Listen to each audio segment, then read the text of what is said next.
नहमदुहु व नुसल्ली अला रसूलिहिल करीम।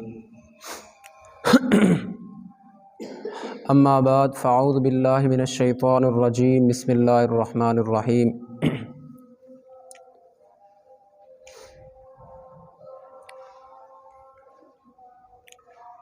वला यग़्तब बाज़ुकुम बाज़ा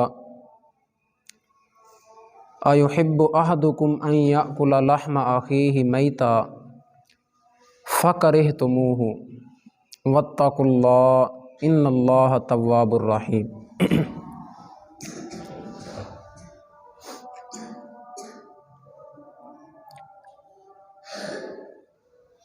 दुनिया के अंदर हम बेशुमार किस्म के खाने खाते हैं।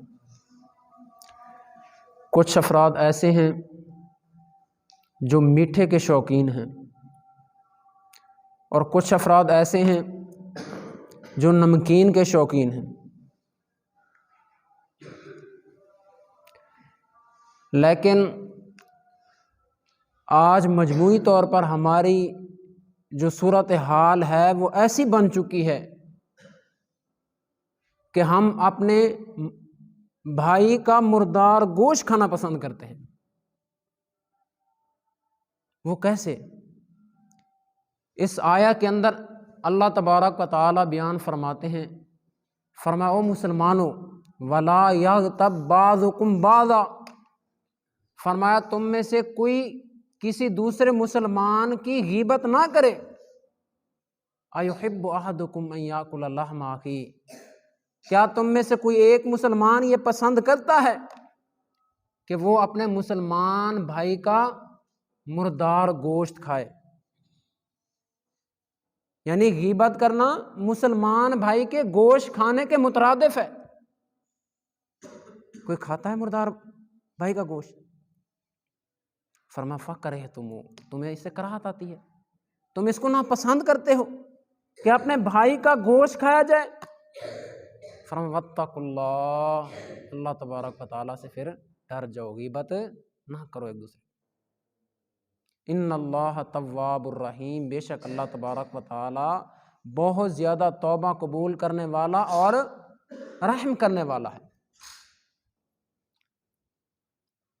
अब सवाल ये है कि गीबत किसे कहते हैं? गीबत का गुनाह तो बहुत बड़ा हमने सुना कि गीबत करने की वजह से अल्लाह तबारक व तआला फरमाते हैं कि अपने मुसलमान भाई मुर्दार का गोश्त खाना ये उसके मुतरादिफ है। गीबत कहते किसे हैं? सैयदना अबू हुरैरा रज़ी अल्लाह तआला अन्हु से रिवायत है, वो फरमाते हैं कि अल्लाह के नबी सल्लल्लाहु अलैहि वसल्लम ने फरमाया, ऐ सहाबा अतदरूना मल गीबा, क्या तुम्हें पता है गीबत किसे कहते हैं? तुम्हें गीबत के बारे में पता है कि गीबत किसे कहते हैं? सहाबा कहने लगे अल्लाह व रसूलुहु आलम। ये सहाबा का अक्सर जवाब यही होता था। और ये हमारे लिए इसमें एक सबक भी है कि जिस मसले का इल्म ना हो उसको अपनी तरफ से छोड़ते नहीं हैं, बल्कि क्या कहा जाए, अल्लाह व रसूलुहु आलम, अल्लाह और उसका रसूल ही बेहतर जानते हैं, हमें पता नहीं है इस मसले का। साहबा ने भी यही बात की।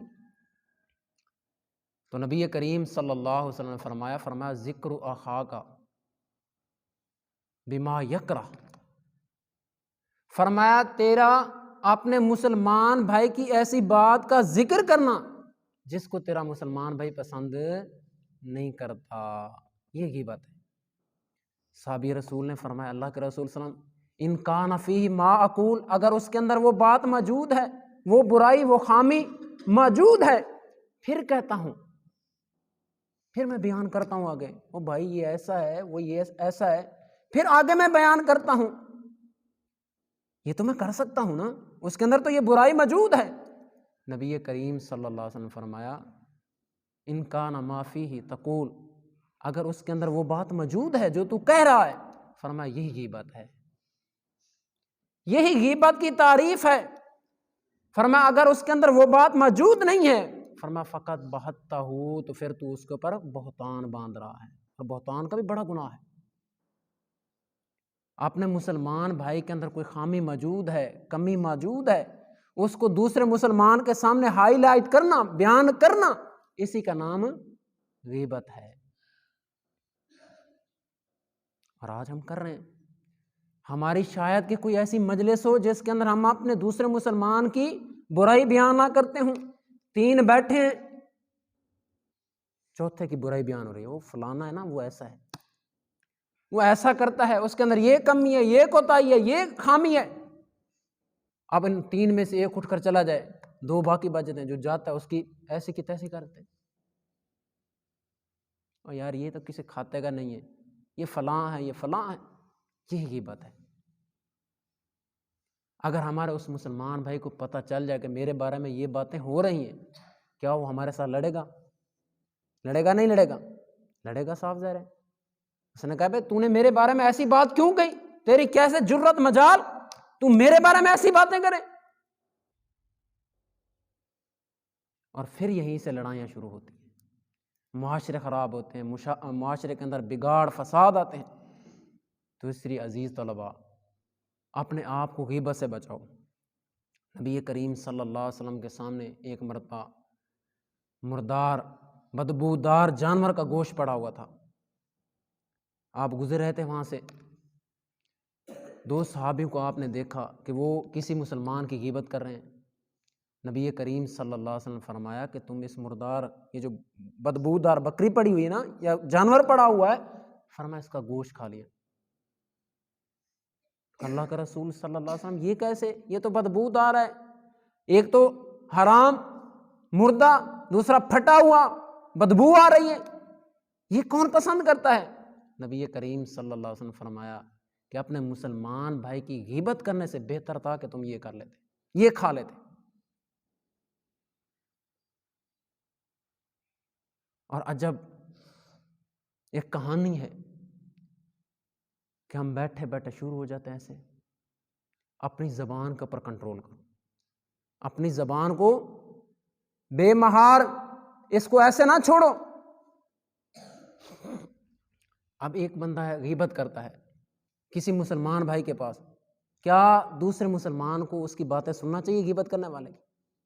نہیں سننا چاہیے۔ نبی کریم صلی اللہ علیہ وسلم کا فرمان ہے، آپ نے فرمایا کہ اللہ تبارک و تعالیٰ کی یہ بات ذمہ ہے، اللہ پر یہ بات واجب ہے، فرمایا اگر اس کا کوئی مسلمان بھائی اس کے سامنے کسی کی غیبت کرتا ہے، فرمایا وہ اس کی بات نہیں سنتا، اللہ اس کو جنت میں لے جاتا ہے، اللہ اس کو جنت کی ضمانت دیتا ہے۔ تو اس لیے عزیز طلباء، اپنے آپ کو غیبت سے بچاؤ، غیبت سے بچاؤ۔ یہ غیبت بہت بڑے جھگڑوں کی یہ بنیادی جڑ ہے۔ کسی مسلمان کے اندر برائی ہے، اس کو اسی کے اندر رہنے دو، ہمیں کیا ضرورت ہے، اسی کے اندر رہنے دو۔